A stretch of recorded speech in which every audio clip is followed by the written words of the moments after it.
defines people with disabilities as not normal.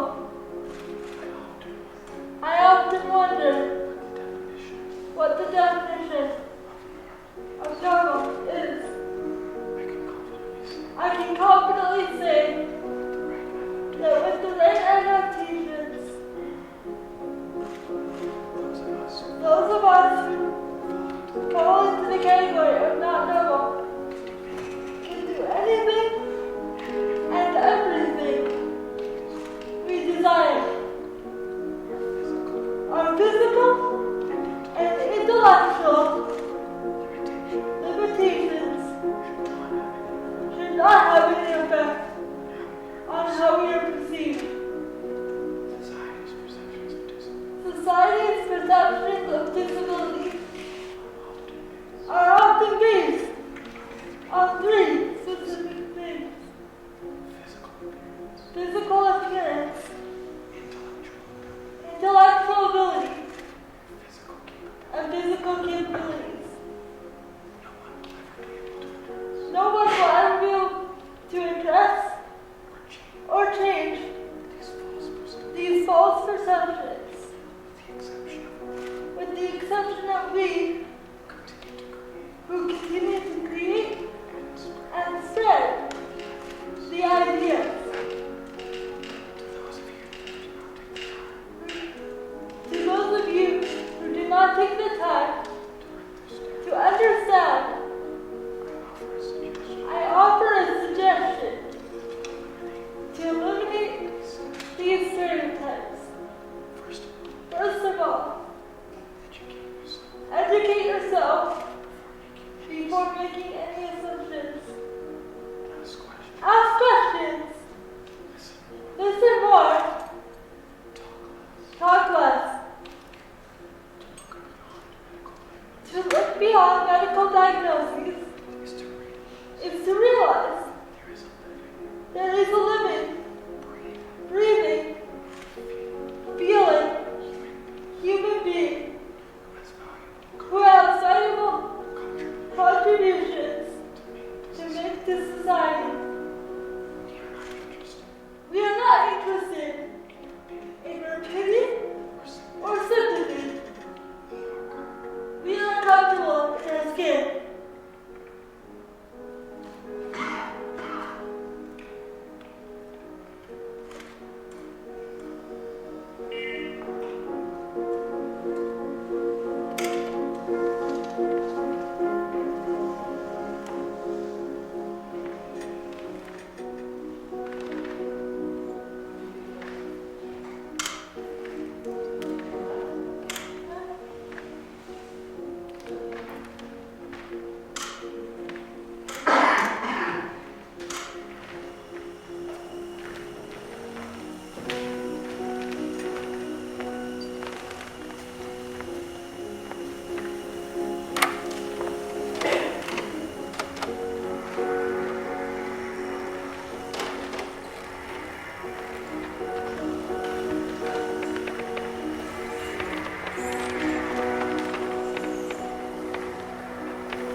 using my legs, albeit slowly, occasionally, inconsistently.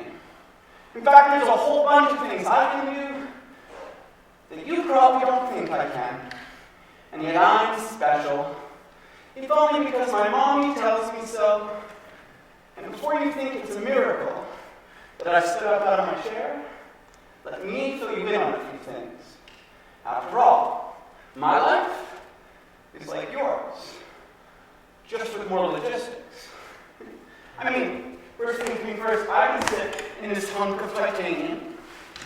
I can be your inspiration, if I so choose. But I don't have to.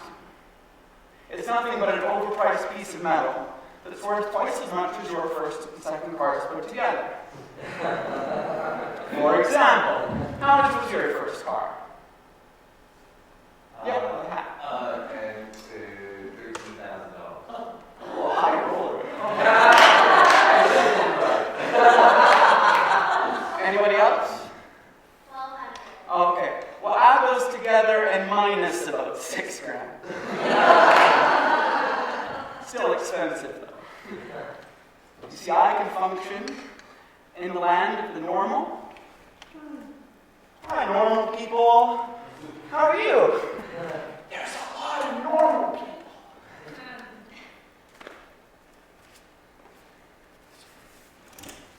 In the land of the Gimps. What? Hey. Really? And my apologies if that word offends you, but it's kind of my prerogative to use it. Well, with the brain damage and all. I mean, you can use it, as long as you're not trying to offend me. Of all the things I can do, one thing I can't do all that well is tie my shoes. Call me lazy, but when you spend 70% of your time in a wheelchair, things like this seem unimportant.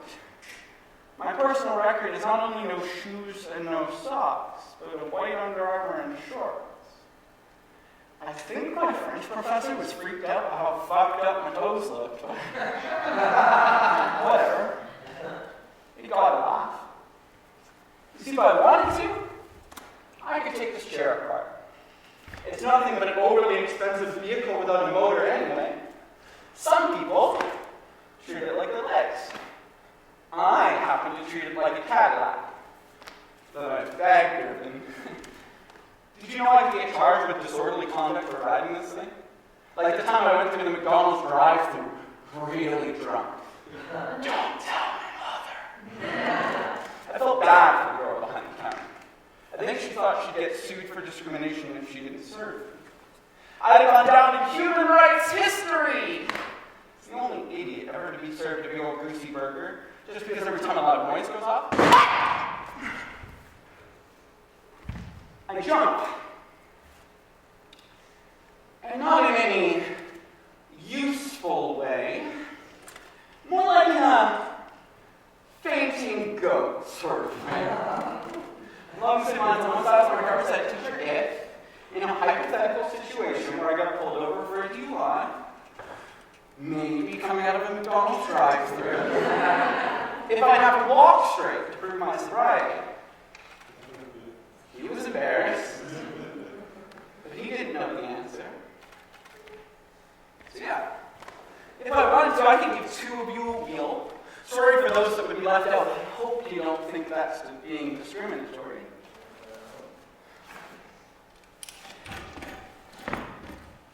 Why don't I do that? Who wants a wheel? All right.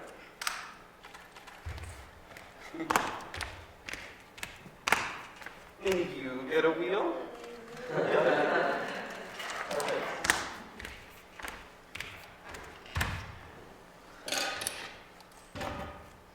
Well, come on downstairs if you want to. We're going to have to pick volunteers. And you get a wheel? Look at me, the Oprah wheel.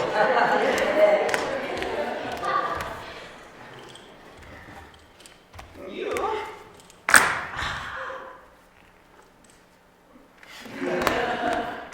get axles. Sorry, we can't all be heroes now. What else could I give you? I mean, if I had a cushion, you could have it. But I don't. And I don't think you want whatever that is.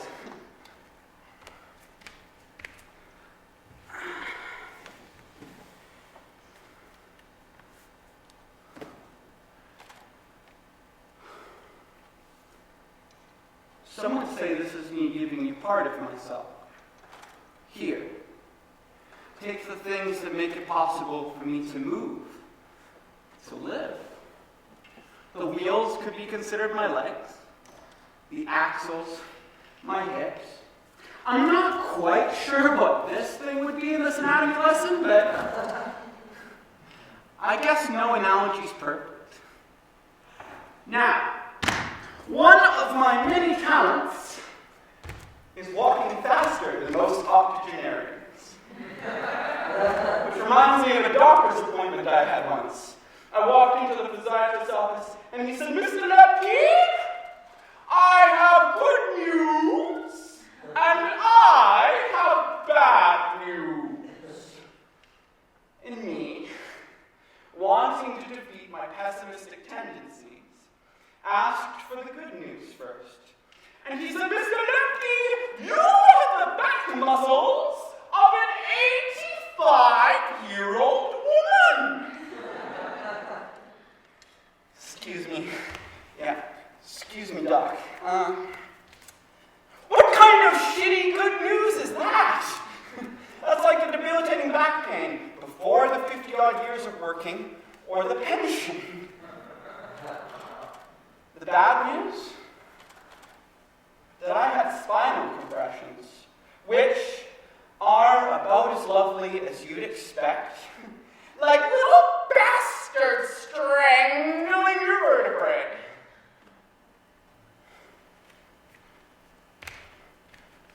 I guess all of this is to say, I can play wheelchair sports. I can walk a little bit. I can even jump. Do you want to see? Yeah. All right, but you got to count with me. 1, 2, 3.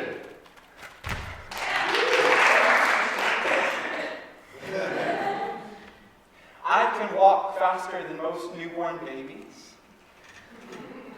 Sure, I can sit in this wheelchair and mope all day, but I try to limit that to once a year because shit gets annoying. And I can flip out of said wheelchair whenever I so choose. But I'm always going to struggle to tie my shoes. I am not mad, even though you can't steal my wheelchair.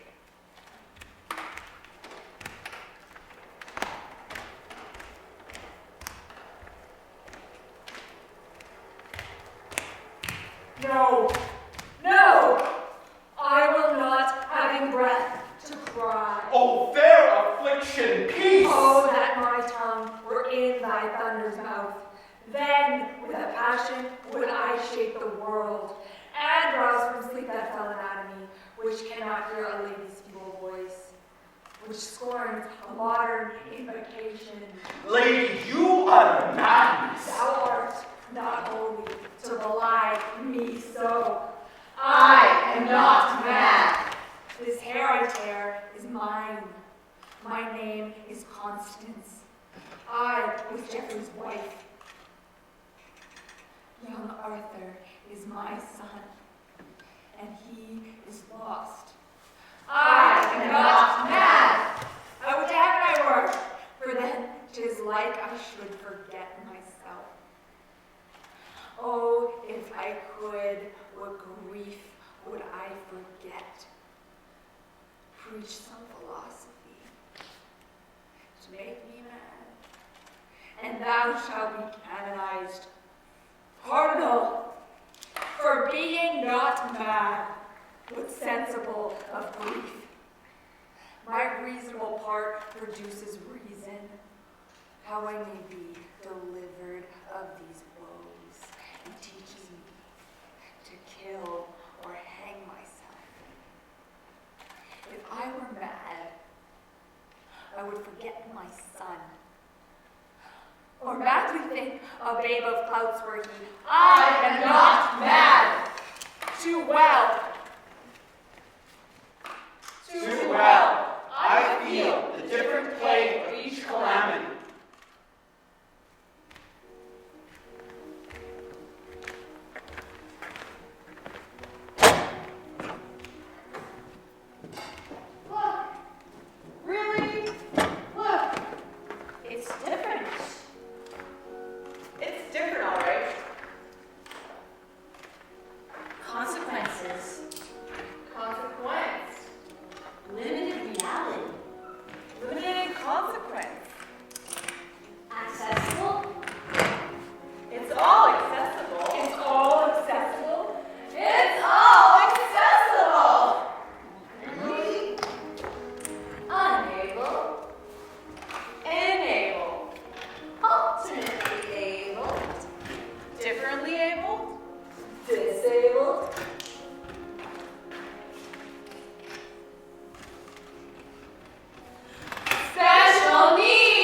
you're my hero.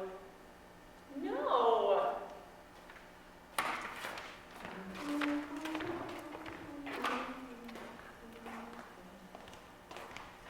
It must have been cold there in my shadow. I don't walk in anybody's shadow, lady. To never have sunlight on your face. That's okay. I move easily anyway.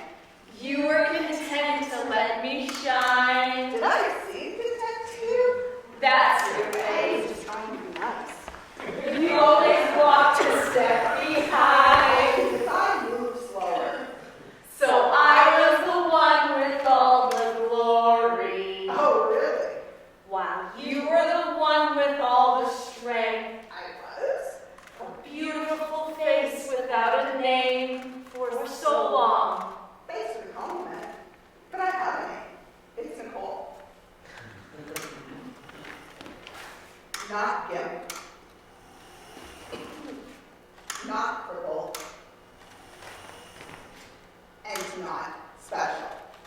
A beautiful smile to hide the pain. Again, thanks for the compliment, but really, I'm fine. Did you ever know that you're my hero? Jeez, I must have forgotten I came to Master Hall. And everything I would like to be. Really? I can fly higher than an Go eagle. ahead, fly away. 'Cause you are the wind beneath my wings. What does that even mean? It might have appeared to go unnoticed, No, actually, I noticed every single time. but I've got it all here in my heart. Oh, blech. I want you to know I know the truth. You don't know anything about me. Of course I know it. I would be nothing without you. I don't even know what to say to that. Did you ever know that you're my hero? Oh my God, I'm not your fucking hero. And everything I wish I...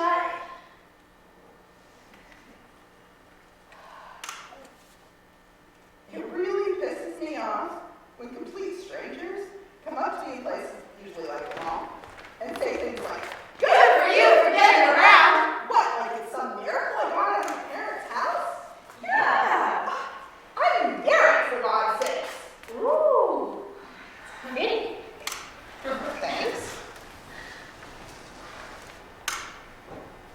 Granted, these kinds of comments usually come from people my grandparents' age. Huh? I know. Back in their day, people with disabilities were locked up in institutions.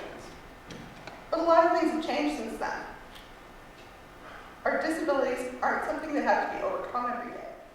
You must be a hero to deal with that all the time. That is so condescending.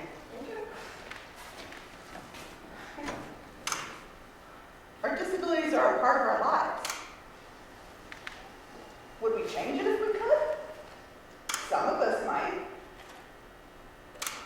But others have never known anything different. So we wouldn't even consider it. Our disabilities make us who we are. They don't make us heroic. So I'm not your hero.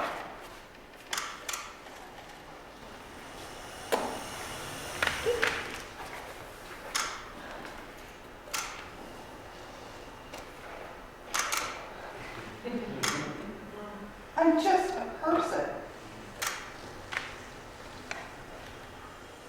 Wow.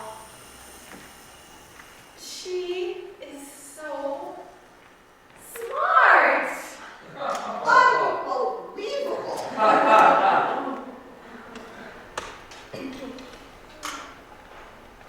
No. I defy all counsel, all redress, but that which ends all counsel, true redress.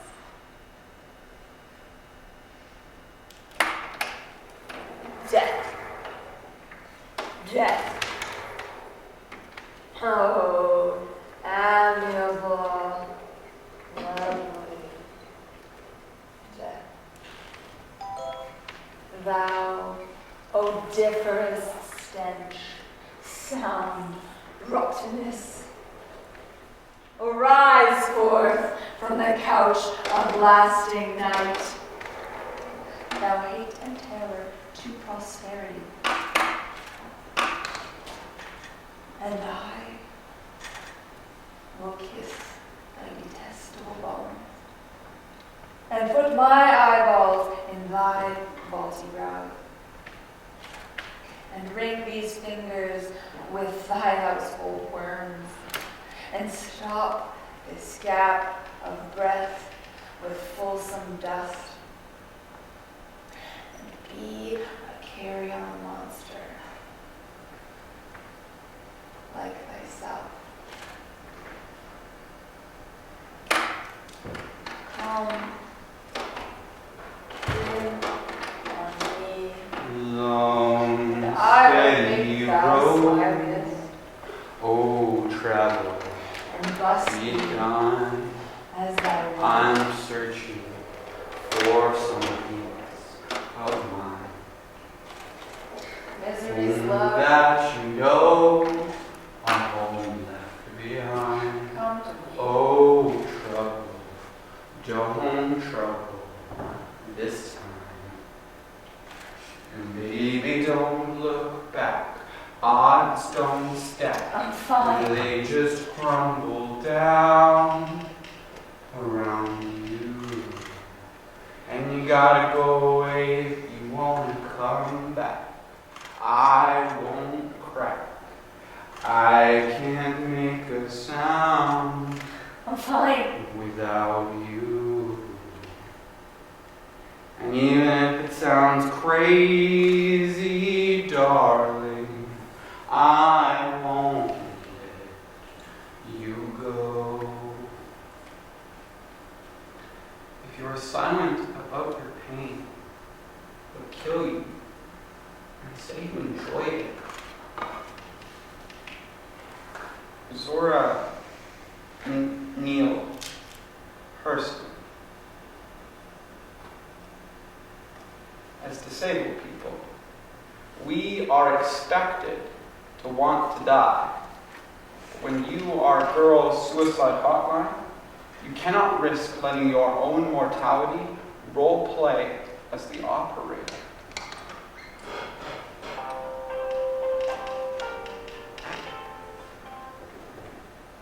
John, Yeah? I'm drunk. Again? Shut up. Seriously. I can't do this anymore. What do you mean?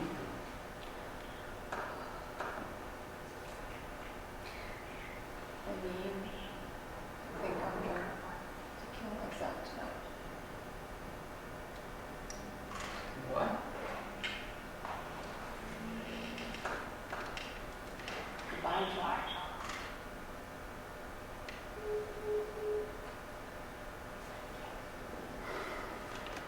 In that moment, all of your responses seem inconsequential.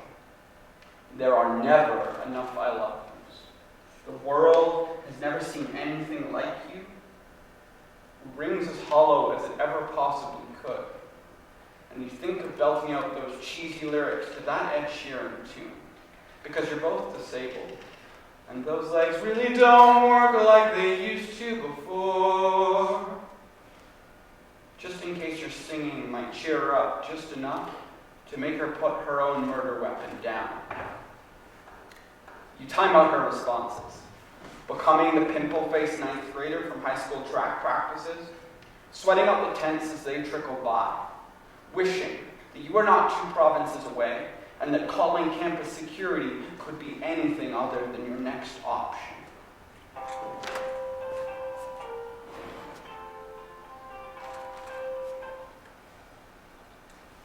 John, did you call campus security already?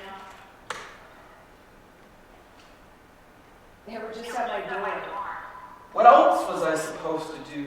Stay out of my life, John. I was just trying to Leave help. me alone. Come on.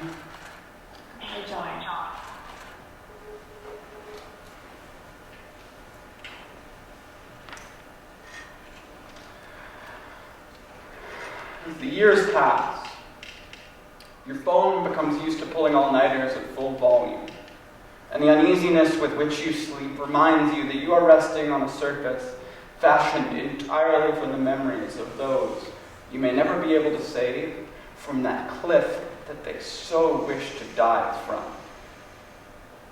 At this point, it is an oddly comforting part of the job description. It is, at least, predictable. When she does not reply for 5 minutes, you become resigned to finding the money to make it to her funeral. You think of the eulogy, of the crying eyes, of those who did not stay up with her on nights when she was stuck in the bathroom, because that was the one place without windows that shook, because where safety came in the form of still. Memories fill your heart as your inbox sits empty. When you met her, when she was high as a kite on painkillers, and you had to lift her back into that chair of hers, and everyone thought you had a crush on the girl with Anne of Green Gables hair and a book addiction that would make F. Scott Fitzgerald look like a teetotaler. Probably because you did.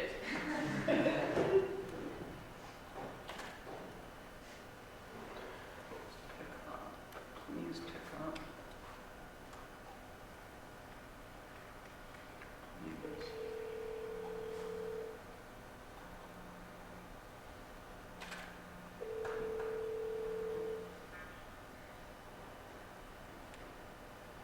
Hey. Are you there? Yeah. Thank God. Are you okay? Okay, stupid question. What can I do? Nothing. There must be something. Stop calling. Just don't hang up on me, okay?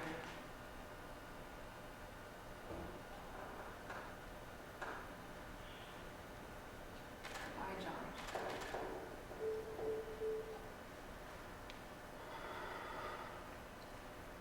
When you are a girl's suicide hotline, you become thankful for the way sleeplessness has handed you this faulty gift. What a drowsy fool of a crisis counselor you have become. Untrained, no matter how many midnight disasters come calling, in the same quiet tones, the same hushed voices, the same worn out, yet hopeful delusions.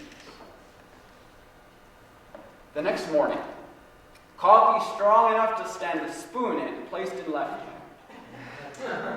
Phone in the right. Your classmates will ask you why the bags under your eyes look as if they are trying to spill a secret story. Have you guys seen John? Yeah, he looks bad again. Somebody should go talk to him. You go. You're better at it. Yeah. Okay, fine, I'll do it.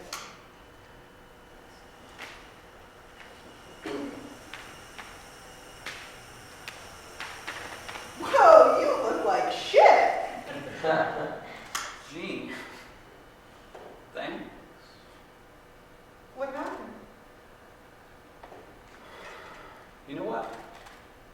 Don't worry about it. Okay.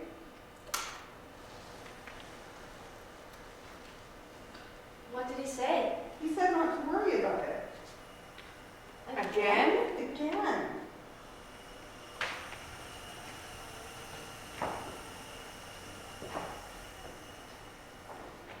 You will ignore them. Fruitlessly attempt to concentrate on a lecture that has absolutely nothing to do with the girl who is currently sleeping off a hangover, the same tired expression she wears when she cries. You will wonder how the professionals do it. Did they wake up answering the phone calls of ghosts?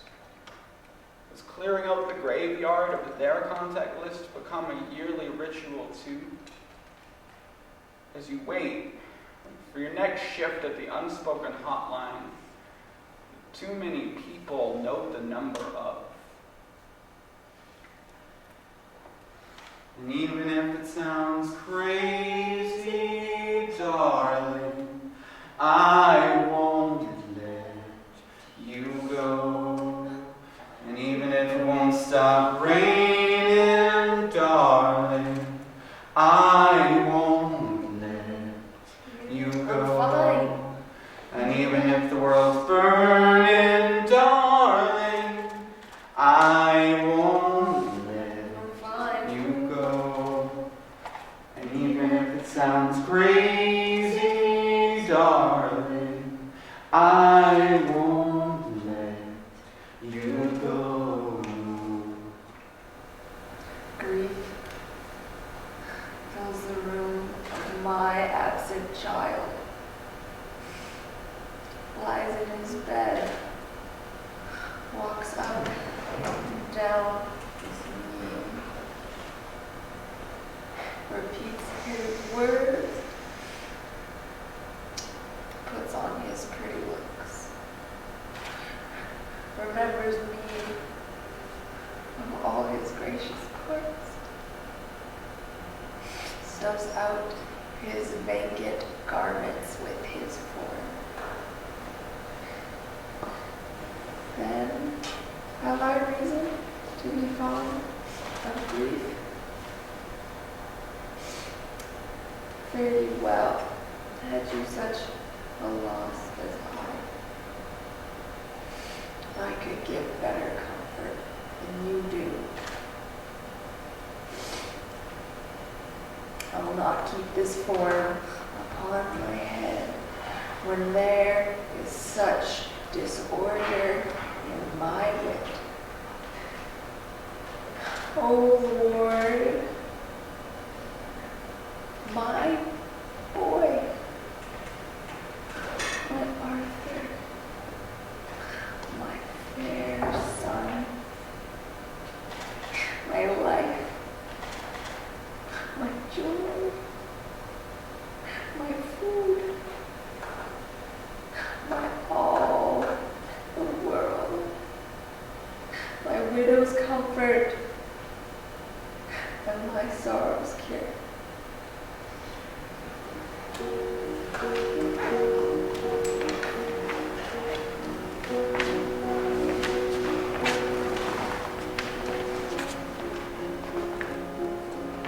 Special.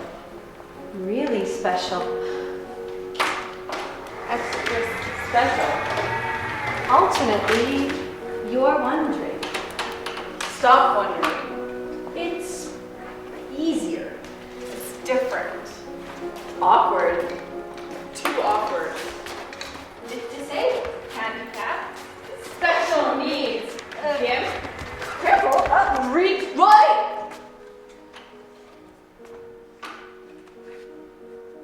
Why not? Look at her.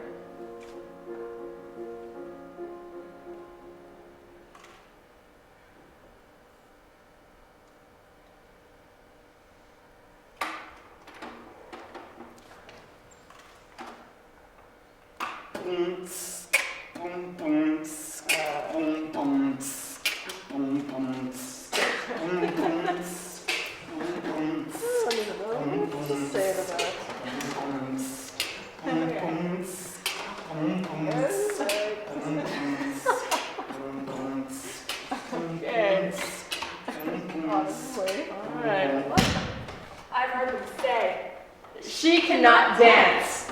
I see them turn, pop and lock, twist, flip and flop. Will I really never get a chance? Music has always made me feel alive. For this reason alone, I survive. Yes, it is true, I cannot just say in pirouettes. How to work it and twerk it, my body does forget. I cannot moonwalk or do the worm. No, my friends, my form of dance looks more like a squirter. They pity me at first glance, staring and glaring, and can't make it stop. I've heard them say, She cannot dance. many misconceptions encumber disability. Much unspoken taboos float through society. Who is to determine how much we can and can't do but ourselves? A fog curtain is enclosed on inclusion. It is dull, although still evident. We must not hide from the world. We must not sit silent. I question my ability to take a stance. Should I give up believing to hip-hop? Will I really never get the chance? The topic of affliction needs to be given a voice. Physical limitations are obtained without choice. However, attitudes of an open mind are taught, learned, and persuaded. Yet fellow opinions are disallowing and jaded. I will not listen to the negative trend. No, my confidence will remain on top. I've heard them say, She cannot dance. people possess the power to penetrate enlightenment and change. Curious minds are afraid to ask, and their fears limit their thoughts to understand what ailments are necessary and what limitations are self-made. Isn't cowardice of acceptance a greater detriment than paralysis? We all have the ability to accept or deny, therefore we can all be victims of denial. I am in a wheelchair. I cannot prance. But I can still move to the beat and walk. Will I really never get the chance?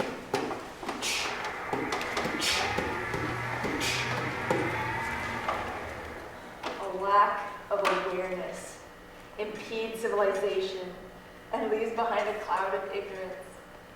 The common public is sheltered from the truth of the trials, tribulations, and fatality. That our youth are fed daily in reality.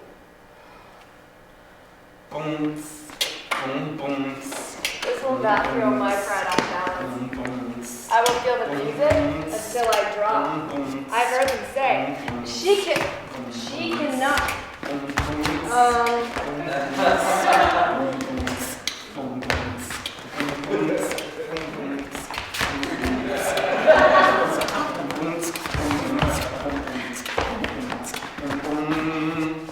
She cannot dance. No? Well, I really never get a chance. Just don't. There will be no peace and serenity without having complete and stable equality. In order for the minority to diffuse with the majority, there must be a collective authority. In the need for accessibility and inclusion, Our broken bodies are not the problem. it is simply what goes on in our minds and how we use them.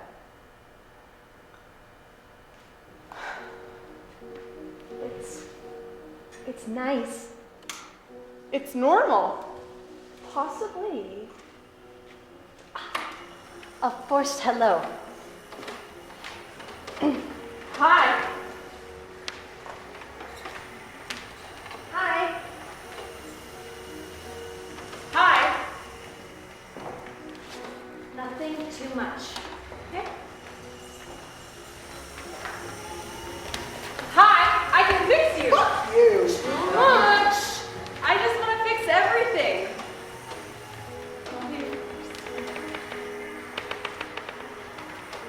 Hi.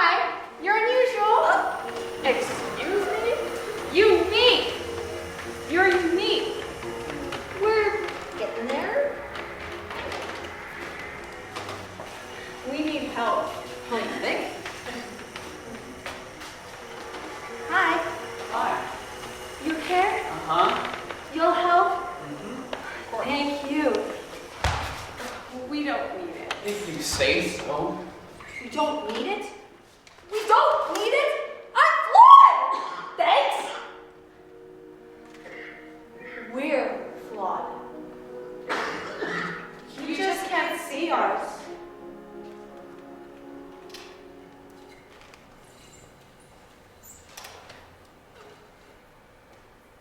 We're not mad. These loads we bear are ours. Sure, things can get really frustrating at times. But normalcies? Yeah. We know them. We're not mad. If we were, we wouldn't know who we are. And we do. We wish no trouble on anyone. But preach the philosophy that makes us mad, and, well, we'll let you know. For really, we will not be driven insane by this. Because our reasonable parts produce reason. And teach us to love the lives we have and be proud of these paths we carve. If we were mad, we would forget our angel. And take the hand of our demons. Remember, we are not mad. Too well, we know the different pain of each barrier.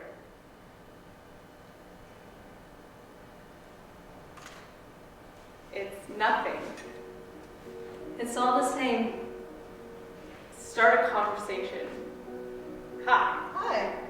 Hey, Hi. Hey, Maria. John. By the way, my name is John. Maria. Hi, I'm Nicole. my name is Amanda. Natasha.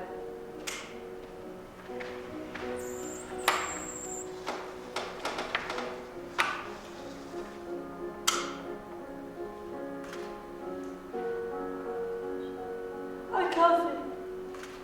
Nothing curious. Just questions. It's nice. Nice things. It's all the same. All the same. I know now. And we're still working on it. Will you?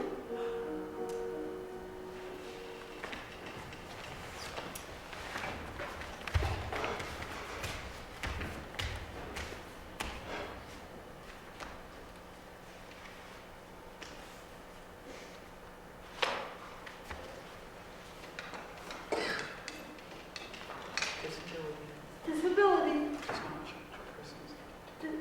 does not change a person's identity or their personality.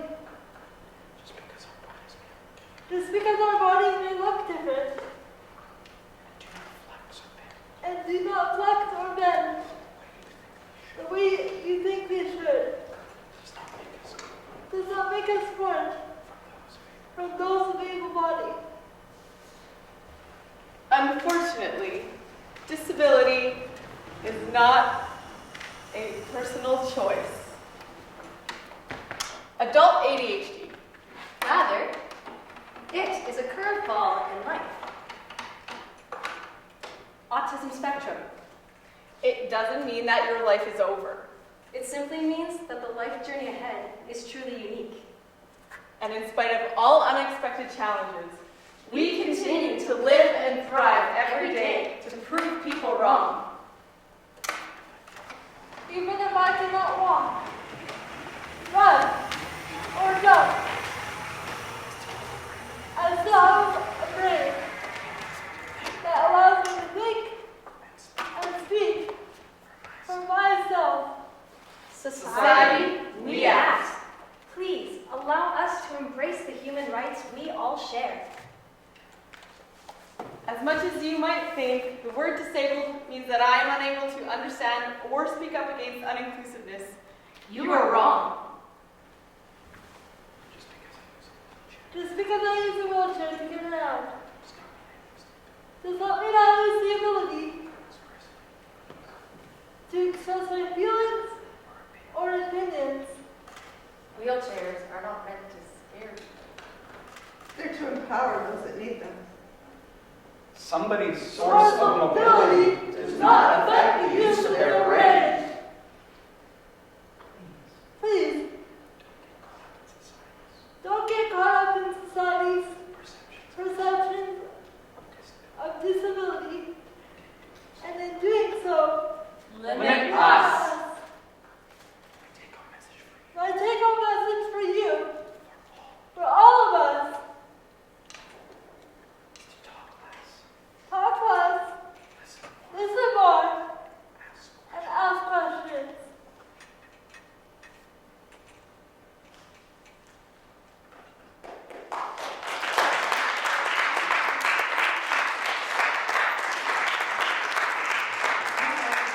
Thank you.